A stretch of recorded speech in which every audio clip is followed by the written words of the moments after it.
Après 2 années d'absence, le rallye de Chypre est de retour au calendrier du championnat du monde des rallyes. Un retour sous une nouvelle forme puisque l'épreuve chypriote se négocie à la fois sur asphalte et sur terre. C'est donc ce que l'on appelle un rallye mixte et il n'y avait plus eu ce genre de parcours depuis le rallye San Remo en 1996. La difficulté, c'est que les concurrents devront négocier la première étape sur asphalte avec des pneus et des freins prévus pour la terre. Ça sera nouveau pour tout le monde, on ne sait pas trop où on se situera en termes de performance, mais le shakedown s'est bien passé, ça va être intéressant. Je suis impatient, c'est assez différent, mais ça risque d'être compliqué à gérer avec les pneus et les freins. L'adhérence est moins bonne qu'avec des pneus slick et les sensations sont également différentes. Et il faut garder à l'esprit qu'on n'aura pas les freins asphalte ni les pneus, donc il faudra freiner beaucoup plus tôt. Il faut essayer d'être le plus doux possible avec les pneus. Ça va être très compliqué de rouler avec les pneus et les freins terre. Les freins vont poser un gros problème. Allez, Sébastien Loeb s'est déjà imposé à 3 reprises ici. Il aura peut-être l'occasion de porter son record de victoire à 50 s'il s'impose. Bon, je ne sais pas si ça changera grand chose d'avoir 49 ou 50 victoires, mais il est clair que je vais essayer de remporter ce succès. Je ne pense pas au record, je ferai les comptes au moment de prendre ma retraite. Et nous parlerons longuement avec le quintuple champion du monde de son approche pour cette épreuve particulière. Et le Français qui a réussi un début de saison parfait. 2 victoires lors des 2 premières épreuves, ce qui lui permet de disposer déjà de 6 points d'avance sur Mikko Hirvonen au championnat. Du côté des constructeurs, Citroën est également en tête avec 10 points d'avance sur Ford. La firme à l'Oval Bleu reste sur une défaite en Norvège, terrain qui devait a priori lui être favorable, mais cette fois il faudra rectifier le tir sur une épreuve mixte et réputée très cassante pour les autos. Nous reviendrons justement sur les moments les plus incroyables de l'histoire de ce rallye de Chypre.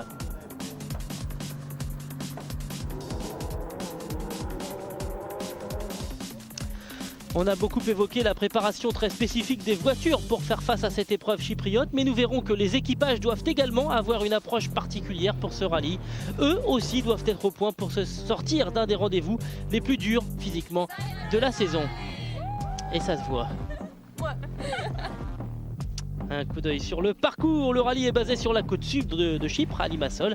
Il y a 14 épreuves chronométrées au menu pour un total de 332 km de spécial. La cérémonie de départ a rassemblé plusieurs milliers de personnes au Palais des Sports de Limassol jeudi soir en compagnie de la grande vedette locale, un certain Sakis Rouvas, un chanteur de rock grec et qui avait pris pour l'occasion la place de Daniel Elena. De quoi faire une sérieuse concurrence à une autre rockstar du championnat du monde des rallyes. J'ai nommé Sébastien Loeb bien évidemment, mais il chante fort moins bien que Daniel Elena. Mais ça, on n'a pas le droit de le dire. Et en attendant de voir un jour peut-être Sébastien Loeb faire un solo de guitare sur scène, je vous propose d'en savoir un peu plus sur le parcours de la première étape en compagnie de Peter Solberg. Et nous voici à Chypre. La première journée est assez roulante, rapide, avec de longues spéciales qui rappellent un petit peu celles qu'on a en Espagne. Il y a 3 spéciales à parcourir 2 fois. Ça va être très compliqué mais aussi très intéressant. Ça sera une nouvelle découverte de Chypre avec les pneus terre sur l'asphalte. Et on commence avec le gag du jour, Henning Solberg qui n'est pas en mesure de prendre le départ de la spéciale numéro 1, victime d'un accident de la route lors de la liaison routière menant au secteur de Panagia, la spéciale numéro 1. Une voiture s'est engagée sur la route, j'ai rien pu faire, il n'y avait pas la place pour 2 voitures, c'est vraiment très décevant. Et avec ce retour au rallye mixte, absent du calendrier mondial depuis 13 ans, c'est donc une sorte de saut dans l'inconnu qui attend Sébastien Loeb et ses rivaux. Au passage, vous noterez que la C4 du Français arbore une nouvelle décoration ce week-end.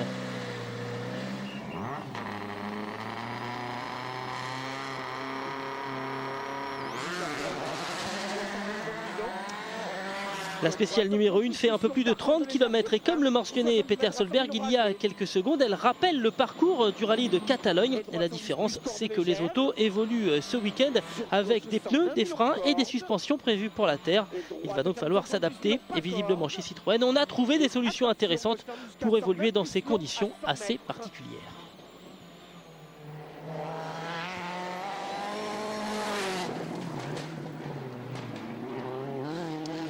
Mikko Hirvonen reste lui sur une défaite cuisante en Norvège sur un terrain qui était censé lui être favorable. Pour préparer cette épreuve, l'équipe Ford s'est offert une séance d'essai de 6 jours. Les hommes de Malcolm Wilson en auront-ils profité pour trouver des solutions? On aura un premier élément de réponse au terme de cette première spéciale.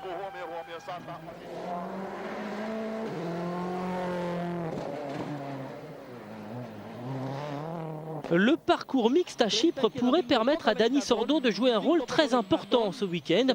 Particulièrement performant sur l'asphalte, l'Espagnol pourrait de nouveau s'intercaler entre Sébastien Loeb et les pilotes Ford. C'est en tout cas lui qui s'était montré le plus rapide lors du shakedown jeudi.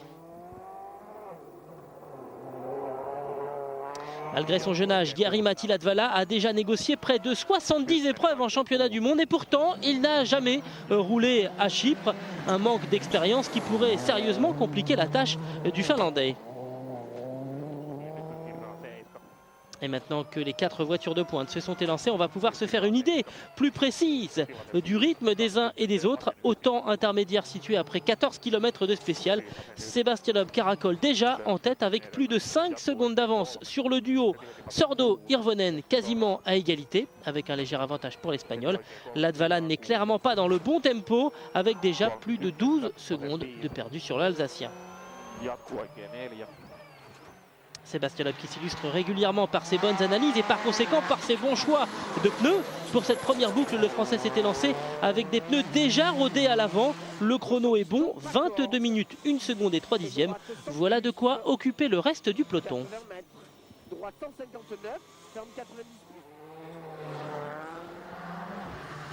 L'un des risques pour l'intérêt de cette première étape, c'était que les concurrents ne roulent pas à 100% de leurs possibilités pour ne pas avoir à ouvrir la route samedi sur les spéciales en terre. On n'est visiblement pas dans ce cas de figure et la sentence est lourde pour Mikko Hirvonen, 14 secondes de perdu par rapport à Sébastien Loeb. On a perdu beaucoup de temps, c'est évident. C'est très difficile de trouver le bon rythme sur l'asphalte avec ces pneus, donc je ne suis pas franchement content de moi. On verra. À la différence de Loeb, Dani Sordo a choisi lui de partir avec 4 pneus totalement neufs. Et là encore, l'écart est impressionnant, 13 secondes 5. Mais le plus important pour Citroën, c'est que l'Espagnol est déjà intercalé entre Loeb et Hirvonen.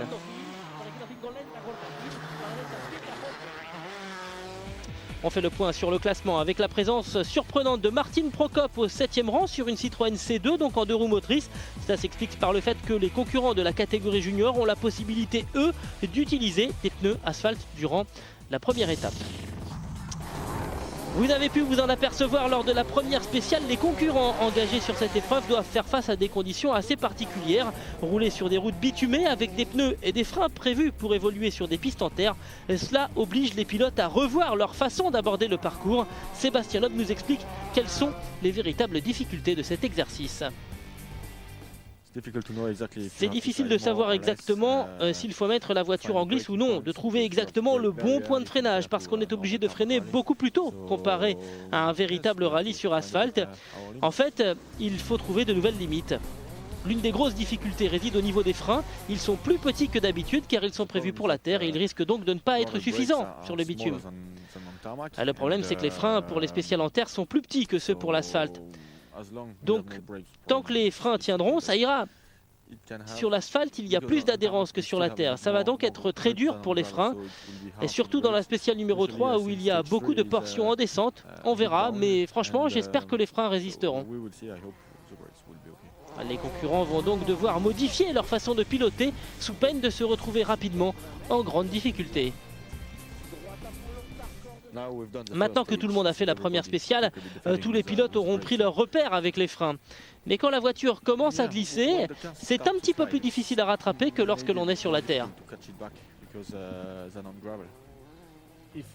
L'adhérence n'est pas du tout la même qu'avec des pneus slick prévus pour l'asphalte. Donc il faut rester concentré à 100% pour faire face à ces conditions.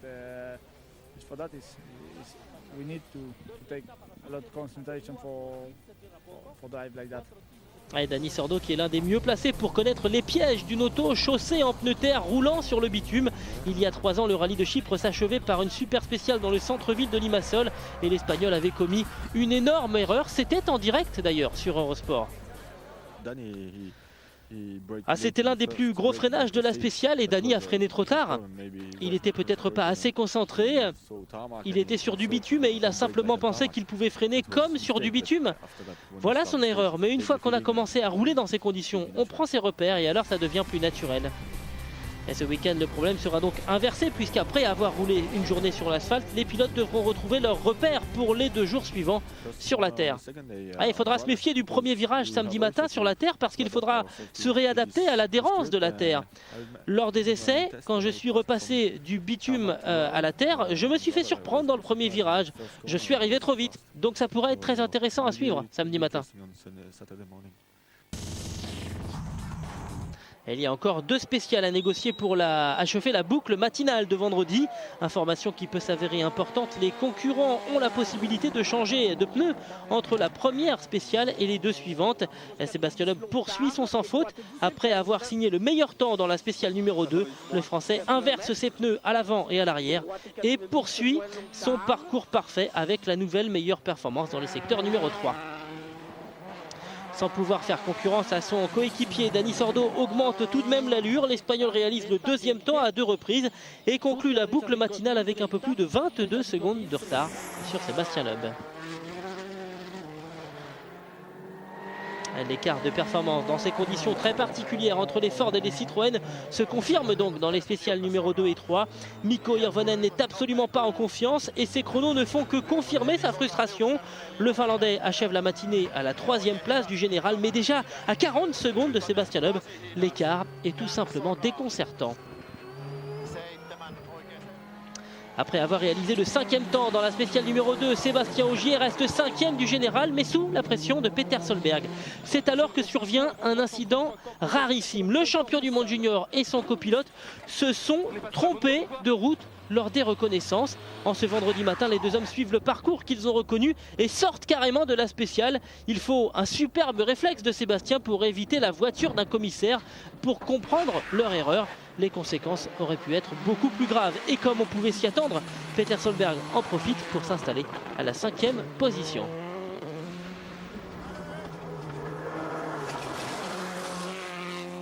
Et confirmation de toutes ces informations grâce à notre tableau. Sébastien Loeb a déjà repoussé Sordo à plus de 20 secondes. Mikko Hirvonen est à 42 secondes. Jari-Matti Latvala à 46. Et enfin Peter Solberg à 1 minute 19 devant Sébastien Ogier, Yevgeny Novikov et Matthew Wilson. Retour à Limassol pour un passage à la zone d'assistance. L'occasion pour Sébastien Loeb de nous expliquer ses choix de pneumatiques. Les pneus neufs ont beaucoup de gomme parce que ce sont des pneus terre et ils bougent beaucoup sur l'asphalte. En fait, en chauffant, la gomme devient plus tendre et plus il chauffe, plus le pneu bouge, ce qui vous prive totalement d'adhérence. Une fois usé, le pneu devient presque lisse. Et à la fin des spéciales, c'est quasiment devenu un slick. Alors forcément, sur l'asphalte, eh bien, ça fonctionne un petit peu mieux. Et malgré une séance d'essai de plus de 1000 km, l'équipe Ford n'a pas été en mesure de faire le bon choix. Constat d'échec pour Hirvonen. J'ai été plutôt content de la première spéciale. On ne s'en était pas trop mal sorti finalement, mais on a perdu beaucoup de temps dans les 2 suivantes. On aurait pu solliciter davantage les pneus en fait. Voilà, pas trop mal dans la première, mais pas bon dans les 2 suivantes. Donc au final, l'effort de la première n'a pas servi à grand chose. Et on se gratte la tête du côté de chez Ford. Attention, les hommes de Malcolm Wilson vont prendre des risques côté pneus dans la 2e partie de journée. On voit ça juste après la pause. Le rallye Chypre revient dans quelques secondes. À tout de suite. Suite du résumé du rallye de Chypre, 3e épreuve du championnat du monde des rallyes. Les concurrents ont déjà négocié les 2 premières spéciales de l'épreuve et Sébastien Loeb dispose de 22 secondes 5 d'avance sur ses petits camarades. Début de la 2e boucle de la journée avec de nouveau les 3 mêmes spéciales à parcourir. Maintenant que Loeb a démontré qu'utiliser 2 pneus rodés pouvait constituer une véritable solution, ses rivaux vont sans doute l'imiter. 70 mètres droite, 100 000 rasés. Et gauche ferme 90, long, pas corde. Les Français abordent ce deuxième passage dans le secteur de Panaja avec surtout 42 secondes d'avance sur son rival au championnat, Mikko Hirvonen. Pris en défaut par l'audace du pilote Citroën, le Finlandais a décidé d'aller encore plus loin que Loeb dans ses choix de pneus. Le pilote Ford aborde les spéciales de l'après-midi avec le même mixte de pneus rodés et de pneus usés sur la voiture, mais il se contente d'une seule roue de secours pour réduire le poids embarqué. Parfaitement installé dans son rôle de garde du corps, Dani Sordo a rejoint Sébastien Loeb en s'élançant lui aussi avec des pneus rodés sur le train avant de sa C4.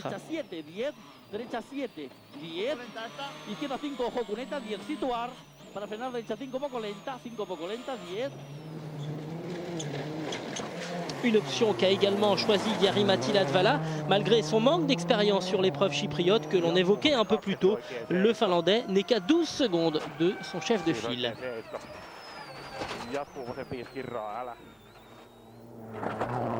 Justement, on retrouve un Mikko Hirvonen qui a visiblement décidé de se faire violence pour attaquer davantage malgré ses propres réticences. Certes, mais cela ne change pas fondamentalement la tendance.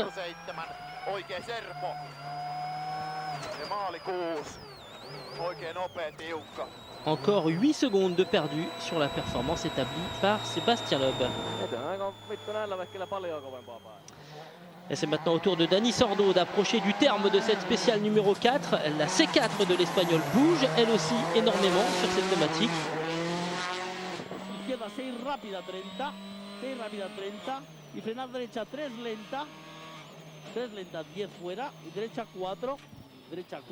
Et Sordo qui perd plus de 6 secondes par rapport à Hirvonen. L'écart entre les deux hommes au classement général passe à 13 secondes 3. L'Axara de Peter Solberg a reçu une évolution moteur entre la Norvège et Chypre. Le Norvégien reste malgré tout handicapé par une auto tout de même en retrait par rapport à ses rivales plus modernes. 5e temps pour l'ancien champion du monde qui pointe à plus de 30 secondes déjà de Latvala au général. Ça se complique pour Sébastien Ogier. D'abord, le Français va caler au départ de la spéciale et il va ensuite partir en tête à queue.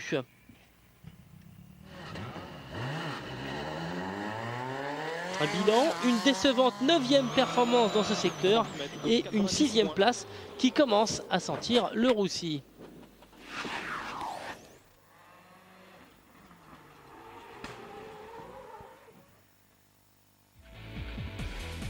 Ogier qui se retrouve à 46 secondes 3 de Solberg et derrière lui Yevgeny Novikov et Matthew Wilson se rapprochent. Devant, l'écart se creuse, 36 secondes 8 en faveur de Sébastien Loeb par rapport à Dani Sordo. Mikko Hirvonen est à 50 secondes. Alors pour mieux comprendre comment un tel écart peut exister, je vous propose de partager l'écran en deux avec d'un côté le quintuple champion du monde et de l'autre Mikko Hirvonen. La différence est flagrante, Loeb n'hésite pas à élargir sa trajectoire jusqu'au bas-côté en terre alors que le Finlandais s'en tient à la partie goudronnée. En complétant notre analyse avec le spectateur virtuel, on obtient une information supplémentaire dans ce virage en question. Sébastien Loeb est passé avec 11 km/h de plus que Hirvonen. À la fin, cela peut faire de gros écarts, bien évidemment. On retrouve les concurrents au moment d'aborder les deux dernières spéciales de la journée avec un élément nouveau, la pluie qui a fait son apparition, ce qui n'empêche pas Sébastien Loeb de poursuivre sa domination. Il remporte aussi la spéciale numéro 5 et reste invaincu depuis le départ de l'épreuve. Mais attention, gauche 147 plus, ferme 120 moins, sur droite 110 plus solo.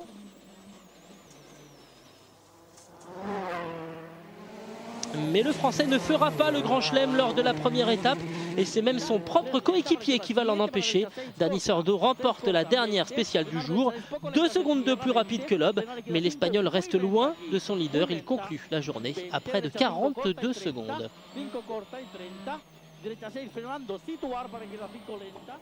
La tournure des événements a largement donné l'avantage à l'équipe Citroën. Mikko Hirvonen conclut cette première étape en 3e position du général à 1 minute et 2 dixièmes de Loeb. Et même si le pilote Citroën devra ouvrir la route samedi, il serait tout de même étonnant que le Finlandais reprenne 1 minute complète au quintuple champion du monde. Et chez Ford, on pourra toujours se consoler avec la prestation plutôt intéressante de Jari-Matti Latvala. Le jeune Finlandais abordera la deuxième étape samedi avec seulement 8 secondes de retard sur son coéquipier.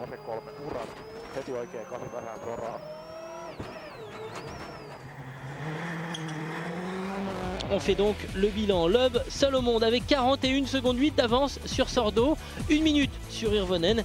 Ogier, Novikov et Wilson complètent le top 8 avant de s'attaquer aux 2 étapes sur terre, samedi et dimanche. La balle est maintenant dans le camp des mécaniciens. Lors de la dernière séance de la journée, ils ont toute une série d'éléments à changer ou à modifier pour mettre les autos dans une configuration 100% terre. Honestly, they were very happy because they didn't expect such a good performance. Alors d'abord, on va parler des pneumatiques et Mario Isola qui nous explique qu'il ne s'attendait pas à ce que les pneus terre offrent de telles performances sur l'asphalte. Et puis, ils se sont également très bien comportés lorsque la pluie est apparue. On avait eu de bons résultats lors des tests que nous avions fait avec les 2 constructeurs, mais les résultats en course ont dépassé nos attentes. Voilà, c'est donc maintenant que chaque équipe va devoir faire passer ses autos en configuration terre. Malcolm Wilson nous explique la nature de ce travail. Ce que nous devons faire, c'est que tout en gardant les mêmes amortisseurs, nous changeons les ressorts pour mettre des ressorts qui sont prévus pour la terre, ce qui nous donne plus de débattement au niveau des suspensions pour affronter les irrégularités du terrain. On change aussi les barres anti-roulis qui contrôlent le gîte de la voiture dans les virages et ce qui donne une meilleure efficacité aux pneus sur une piste en terre. En général, on ne change pas tout ça entre 2 étapes, mais en général, nous n'avons pas une étape qui se déroule sur de l'asphalte et le reste sur de la terre. C'est aussi pour ça que nous avons dû faire une séance d'essai spécifique de manière à trouver un bon compromis. Vous avez également vu que la voiture n'était pas aussi basse qu'elle l'aurait été pour un rallye véritablement sur asphalte, comme la Catalogne ou la Corse par exemple.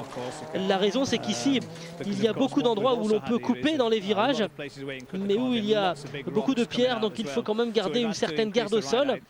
Et à la fin de l'assistance, on va encore augmenter cette garde au sol parce que demain ce seront des vrais spéciales en terre comme on les connaît habituellement à Chypre. C'est la fin de la partie goudronnée du rallye de Chypre. Retour des spéciales en terre pour la deuxième étape, c'est dans quelques secondes, juste après la pause.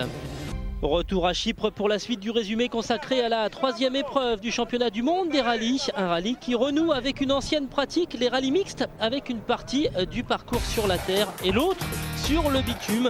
Plus que jamais depuis le rallye de San Remo en 1996, le calendrier mondial n'avait proposé un tel programme aux concurrents. Au terme de la première journée de course menée sur asphalte, Sébastien Loeb dispose d'une avance assez confortable, près de 42 secondes sur son coéquipier Dani Sordo et 1 minute tout rond sur Mikko Hirvonen. Et c'est le moment de la traditionnelle carte postale consacrée cette fois à Chypre.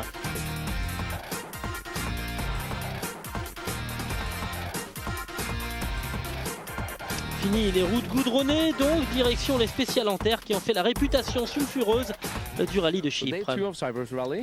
Pour la deuxième journée, on passe à la terre, c'est très sinueux et durant les reconnaissances c'était très boueux, donc on ne sait pas exactement ce que l'on va trouver en arrivant dans les spéciales. Ce sont des spéciales assez longues d'ailleurs, dans lesquelles nous ne repasserons pas et ça va être intéressant de voir ce que ça va donner. La nuit de vendredi à samedi a été marquée effectivement par d'importantes chutes de pluie. Et cette pluie nocturne qui est bien sûr la bienvenue pour Sébastien Loeb et Daniel Elena. Cela signifie que leur position d'ouvreur dans les spéciales sera un des avantages moins sensibles que si le terrain était resté parfaitement sec. Et pour autant, on voit tout de suite que le quintuple champion du monde est à l'attaque à 100%. Chaque seconde de l'avance qu'il s'est constituée durant la première journée doit lui servir à garder l'avantage. Déçu vendredi soir, Mikko Hirvonen reste persuadé qu'il peut encore combler son retard d'1 minute sur Sébastien Loeb et donc remporter ce rallye de Chypre. Le pilote Ford est crédité du 2e temps dans la première spéciale du jour et il revient à 7 secondes 5 de Dani Sordo. Et tous les regards se portent donc autour de cette lutte pour la deuxième place, alors que les deux candidats à la deuxième place se préparent à négocier la spéciale numéro 8 à Pano Panagia avec 28 km à parcourir. Et nous allons suivre l'évolution de ce duel entre Dani Sordo et Mikko Hirvonen en face à face, comme nous le faisons régulièrement dans nos résumés du mardi, en nous basant sur les temps intermédiaires.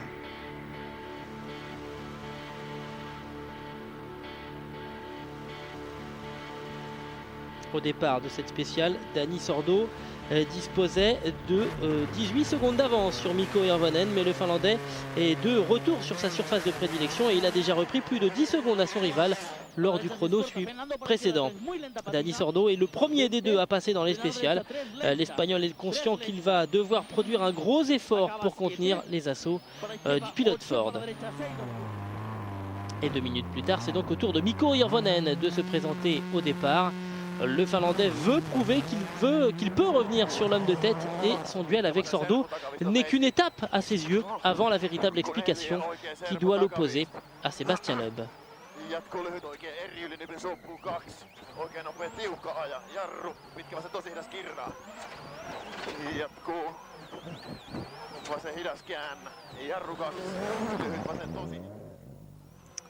Et nous voici au temps intermédiaire après 10 km de parcours.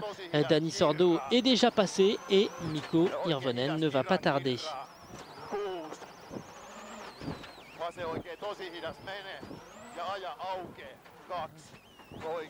Et c'est plutôt bon signe jusque-là pour le pilote Ford qui est en avance de 3,5 secondes par rapport à Dani Sordo dans cette spéciale. Le duel entre les deux hommes se poursuit. Et même si l'Espagnol a fait de gros progrès sur la terre, on sent tout de même que son pilotage est moins instinctif que celui de Hirvonen qui a grandi en roulant sur la terre. Les portions plus humides pourraient tout de même donner un petit peu de répit à Dani Sordo.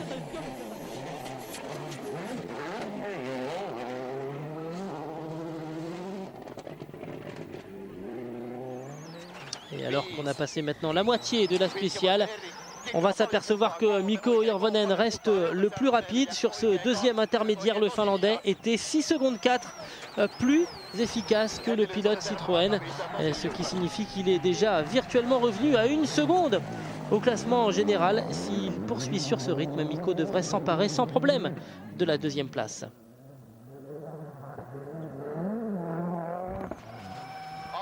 Et c'est ce que l'on va savoir maintenant dans les secondes qui viennent.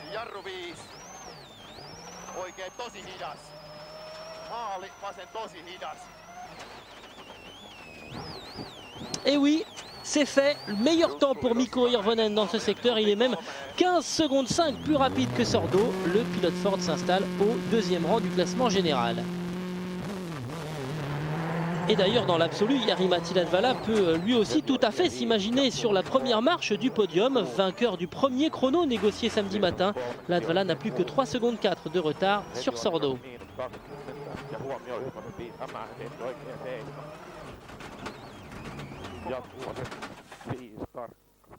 Et voilà qui risque de contrarier sérieusement les projets du deuxième pilote Ford. La Focus ne semble pas en mesure de se sortir seule de cette mauvaise passe. C'est la deuxième fois déjà cette saison que Latvala se fait piéger. Alors grâce aux spectateurs virtuels, on va avoir confirmation de l'excès d'optimisme du jeune Finlandais. Le pilote Ford engage son auto avec 10 km/h de plus que Loeb. Impossible dans ces conditions de rester sur la bonne trajectoire. Alors là, chers passionnés de rallye, je vous préviens tout de suite, vous allez assister à une séquence tout simplement incroyable. Après une journée déjà riche en émotions vendredi, Sébastien Loeb aborde la deuxième étape à la 6e position du classement général. Et dans cette spéciale, la C4 refuse de lui obéir. Putain, mais qu'est-ce qu'elle a? Gauche 100 plus et frein avant droite 111 sur gauche. Sur droite 80. Ah, t'as un retard dans la note, Tommy. Ouais, gauche doucement sur droite 80, 20 mètres. 70 mètres.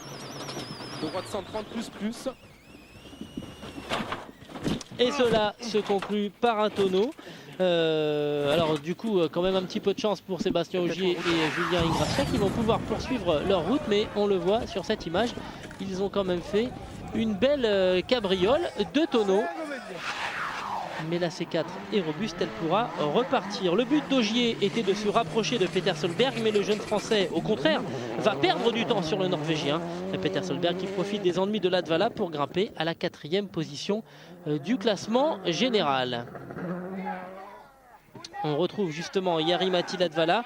La Focus est de retour sur la route grâce aux efforts des spectateurs, et une fois dégagé, l'auto pourra repartir, mais 22 minutes se sont écoulées depuis la sortie de route. Tout espoir de podium relève désormais de l'illusion.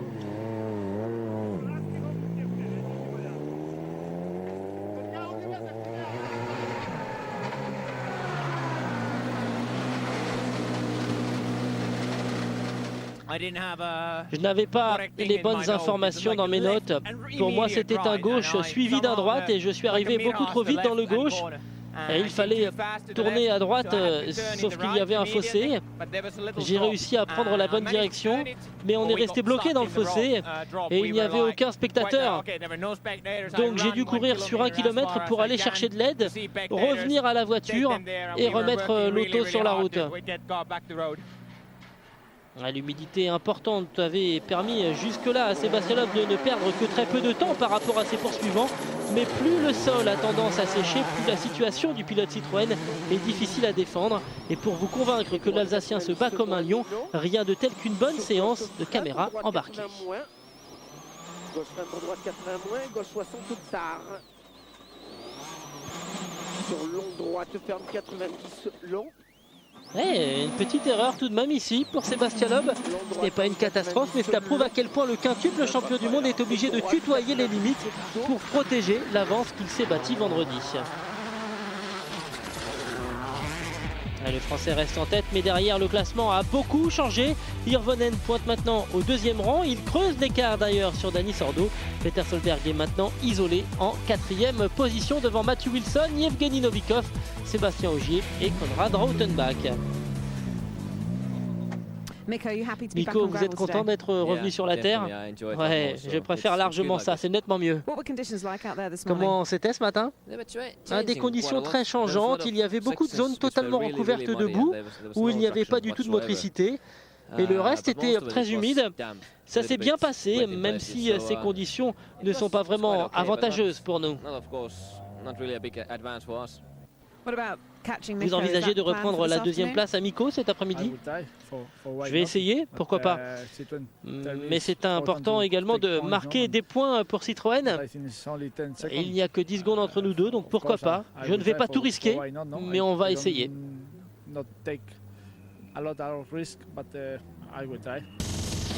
Nous vous l'avions annoncé au moment du sommaire, nous allons nous intéresser à la préparation physique que les pilotes ont suivi pour ce rallye de Chypre.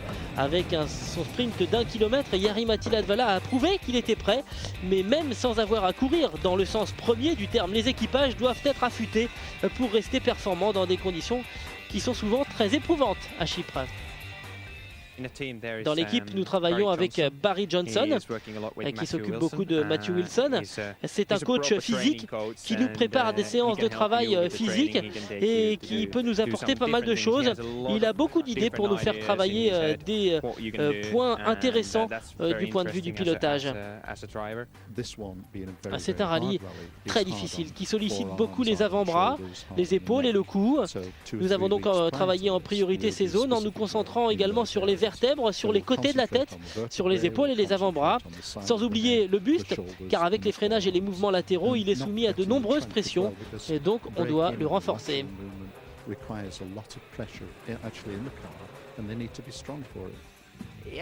Moi je suis déjà très costaud, donc il n'y a pas de problème. Avec plus de 330 km de spécial, les concurrents vont souffrir et ils seront soumis à de gros mouvements latéraux dans les virages, mais aussi à de gros mouvements verticaux, car les pistes de Chypre sont très cassantes, ce qui signifie que dans la voiture, il n'y aura aucun répit. C'est très bossé et le dos souffre beaucoup. L'avant de la voiture plonge dans les virages et vous êtes obligé de compenser en grande partie avec le cou. Je pense que c'est là que la plupart des équipages vont travailler pour être aussi résistants que possible.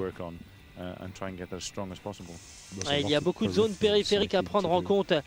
Les pilotes regardent sans arrêt à gauche, à droite, ce qui provoque de grosses tensions au niveau du cou et dans les bras. Ne pas être prêt physiquement expose les pilotes à un manque de concentration tôt ou tard dans les spéciales, dont les conséquences ne sont jamais positives en rallye. Et il y a beaucoup de longues spéciales de 30 ou même 40 km, et donc ça peut jouer, ça peut être très difficile de rester concentré d'un bout à l'autre de ces spéciales. Le fait de ne pas arrêter de tourner la tête à gauche, à droite, ça peut devenir usant mentalement, mais pour nous ça va, on est prêt. Et donc, durant ce genre d'épreuve, on prend un soin absolu du physique des équipages. Tous les jours, j'ai le droit à un massage au niveau du cou pour éviter qu'il ne me fasse souffrir. En fait, c'est surtout de la prévention. Il ne faut pas attendre d'avoir mal. La prévention et la préparation sont les maîtres mots ici. Je les vois tous les jours dans la soirée pour réparer les petits bobos de la journée et les préparer pour le lendemain si on a des soucis du genre vertèbres bloquées ou des choses comme ça. Il faut s'en occuper tout de suite, ou en tout cas le plus vite possible. Blocking vertebra or something like that, we have to correct the things as soon as possible. En tout cas, aujourd'hui, les concurrents savent bien qu'avant de penser à gagner une spéciale, il faut d'abord être prêt physiquement. Ça fait 4 ans que je travaille avec ces équipes de haut niveau et je me rends compte qu'ils sont de plus en plus conscients de l'importance de la condition physique et par conséquent, ils se préparent mieux, beaucoup mieux même que par le passé.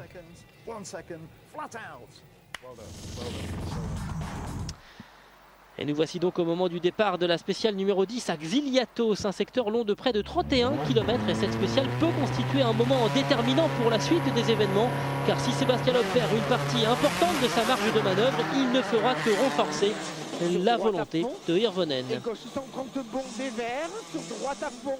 Céleste pour sortir, frein pour 70 mètres, droite 4 minutes. Les images confirment au moins une chose, le parcours est plus sec, autrement dit le fait de passer le premier dans la spéciale risque de poser un vrai souci au quintuple champion du monde. Et dans ce genre de conditions, Dani Sordo souffre généralement beaucoup plus que son chef de file. Et cela va se confirmer au niveau des chiffres au moment où il achève cette spéciale numéro 10. Sordo est 17 secondes moins rapide que Loeb. Peu de chance qu'avec une telle performance, l'Espagnol puisse constituer une moindre menace concernant la deuxième place de Hirvonen. Après le revers subi par le Finlandais dans la spéciale numéro 9, lors de laquelle il a perdu près de 12 secondes. On pensait que le Finlandais avait fait le deuil de ses espoirs, mais non, pas du tout. Mikko ne s'avoue toujours pas vaincu. Et le Finlandais pourrait tirer d'autant mieux son épingle du jeu que Sébastien Loeb est en difficulté avec ses freins. Un problème de répartiteur de freinage pour être précis qui empêche la C4 d'offrir son plein rendement. Sur gauche 110 Milon sur frein, contre droite 90 moins long. Je tourne vers moi. Non, d'un autre côté. Ok. Attends. Droite 110 frein pour 20 mètres, gauche 80 moins. Petit doute là dans l'habitacle de la C4, mais en tout cas confirmation, 2 secondes 7 de perdu par rapport à Hirvonen. Finalement les pertes sont minimes, assurément ce n'est pas une bonne nouvelle pour le pilote Ford qui aurait espéré reprendre davantage de terrain. Et oui, on va le voir, l'écart reste supérieur à la minute, 1 minute 05 pour être tout à fait précise. Sébastien Loeb et Daniel Elena profitent de la liaison routière pour consacrer quelques minutes à purger leurs freins. La situation est inquiétante parce qu'il reste encore 26 km à parcourir. Profitant d'une piste dégagée par ses 3 prédécesseurs au classement général, Peter Solberg signe sa première victoire de spéciale du week-end. L'ancien champion du monde reprend 35 secondes à Dani Sordo et se retrouve à 50 secondes d'une place sur le podium. Les ennuis de Latvala et de Ogier ont également ouvert une voie royale à Matthew Wilson, crédité de la 3e meilleure performance dans la spéciale numéro 10. Le Britannique est maintenant 5e du général. Et pourtant Yevgeny Novikov avait cette 5e place bien en main, mais le jeune russe est encore un peu trop fougueux. Un tête à queue dans la spéciale numéro 10 le renvoie à la 7e position du provisoire.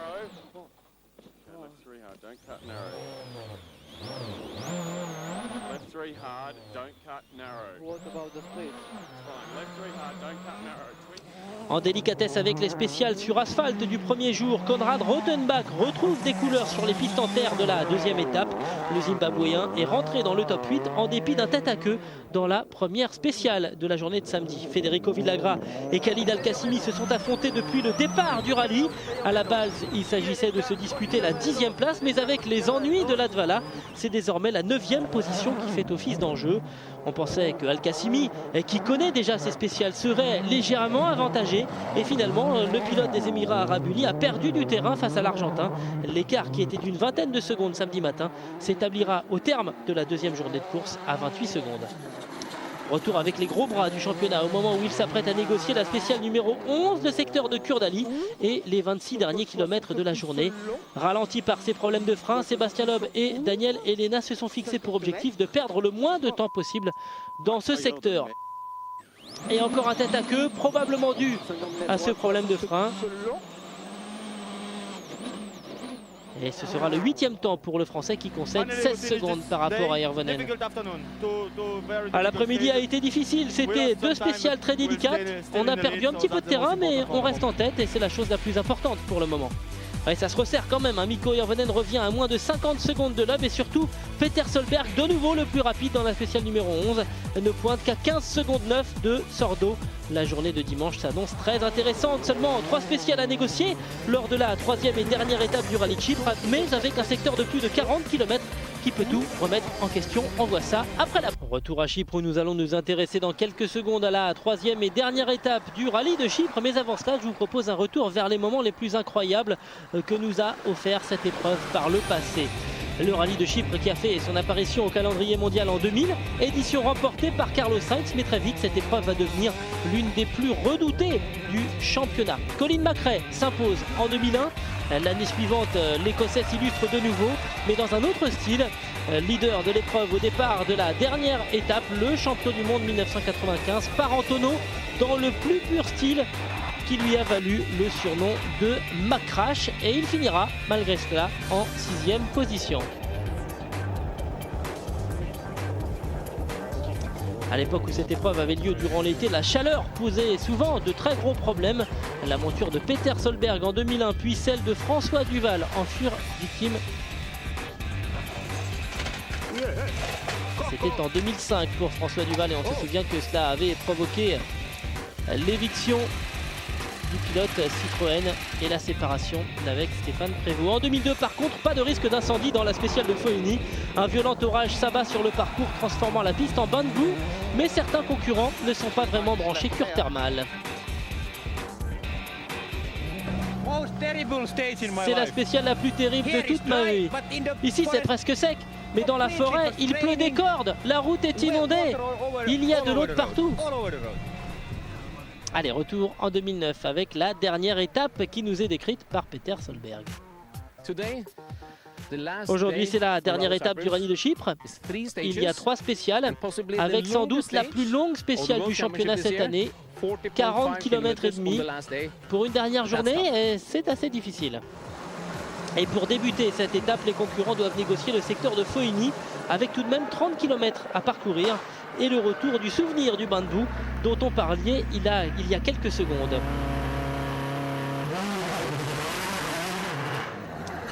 Le parcours est très humide, voire boueux à certains endroits, ce qui sera plutôt encore une fois une bonne nouvelle pour Sébastien Loeb et Daniel Elena qui débutent cette dernière étape avec 49 secondes 8 d'avance sur leur plus proche poursuivant.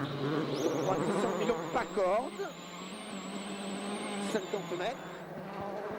Mikko Hirvonen est parfaitement conscient et il aura besoin d'un petit coup de pouce du destin pour combler un tel retard en seulement 70 km sur Sébastien Loeb. Surtout que le Finlandais ne devance son rival que de quelques dixièmes de seconde dans ce secteur.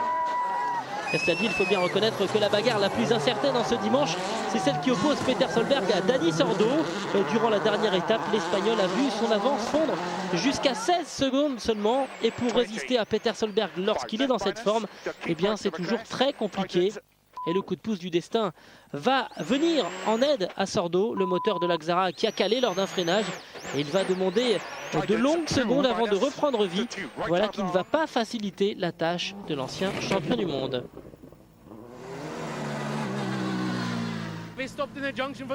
On s'est arrêté pendant une douzaine de secondes. Au moins 12 secondes, peut-être même plus. Je n'arrivais pas à redémarrer. En fait, j'étais pas sur le bon rapport. Ce qui veut dire qu'on aurait pu faire 12 secondes de moins. À la 7e place du classement général, on retrouve Yevgeny Novikov qui n'est plus qu'à 3 spéciales d'un très bon résultat pour sa deuxième sortie en volant d'une WRC. Mais le Russe qui part à la faute et il ne pourra pas revenir sur la route, ça c'est une évidence. C'est l'abandon pour le pilote du Citroën Junior Team. La 7e place de Novikov est récupérée par son coéquipier Konrad Rottenbach et Federico Villagra entrent donc dans les points. À la 3e place, Sordo dispose encore de 13 secondes et 2 dixièmes d'avance sur Solberg. À l'assaut maintenant des 2 dernières spéciales, dont ce fameux secteur de plus de 40 km à Anadiu, et sans doute la dernière chance pour certains de faire pencher la balance en leur faveur. Avec 44 secondes d'avance, Sébastien Loeb dispose quand même d'une marge de manœuvre assez confortable. Droite 90. Droite 90 et gauche.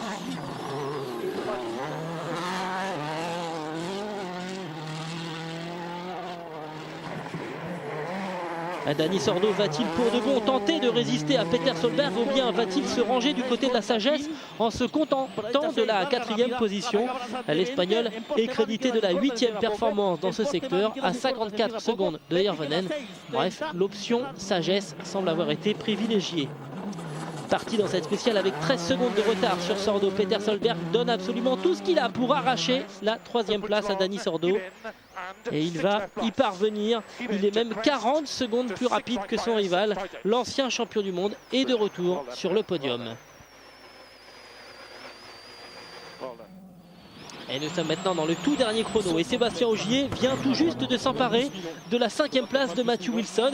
Mais alors que le Français prend tous les risques pour conserver cette 5e place, il sort de la route. La trajectoire du champion du monde junior s'arrête à 400 mètres à peine de l'arrivée du rallye.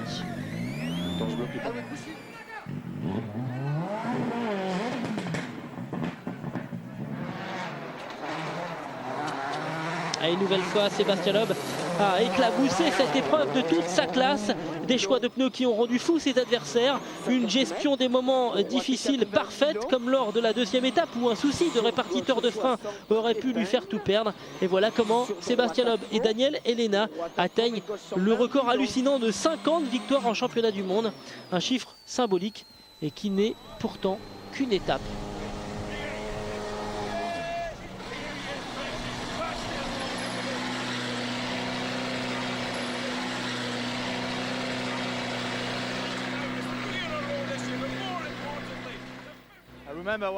Je me souviens quand j'ai battu le record de Carlos et de Colin. Et finalement, ça ne remonte pas à si longtemps. Mais bon, 50, c'est un gros chiffre. C'est un beau chiffre.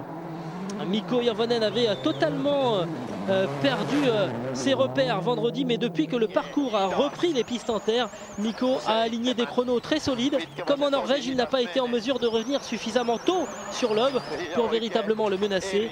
Il termine de nouveau 2e, mais il reste au contact au niveau du championnat.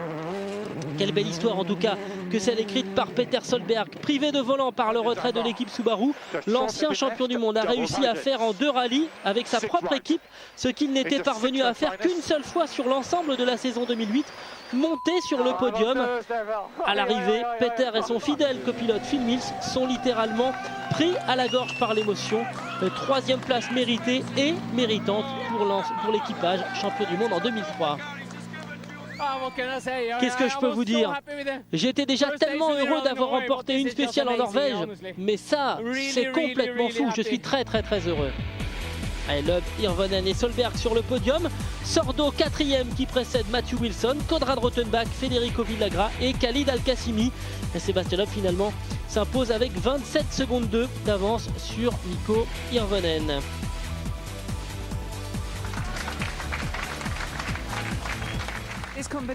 La combinaison Sébastien Loeb Citroën C4, même sur une épreuve mixte, rien ne semble pouvoir l'arrêter. Ouais, je pense que la voiture est bonne, mais Sébastien est le meilleur. Je ne dis pas que la voiture est la meilleure, mais pour Seb, j'en suis certain, il est le plus grand. Avec lui et Danny à ses côtés, je crois qu'on a une équipe vraiment très forte, sans oublier bien sûr le reste du team, hein, les mécanos, tout le monde. Et c'est pour ça que Citroën gagne si souvent. C'est le coup du chapeau en tout cas pour Sébastien Loeb. 3 victoires en 3 épreuves, mais avec 8 points de prix sur ce rendez-vous. Mikko Hirvonen reste au contact et en cas de résultat vierge pour le français, eh bien, le finlandais pourrait en tirer profit. Dani Sordo conforte sa 3e place et Peter Solberg grimpe au 5e rang. Du côté de Citroën, on a maintenant 16 points d'avance sur Ford au classement des constructeurs. La récompense esprit du rallye revient à Peter Solberg et Phil Mills. Les deux hommes ont bien mérité cette 3e place et on espère franchement qu'ils seront de nouveau dans le coup lors de la prochaine épreuve au Portugal.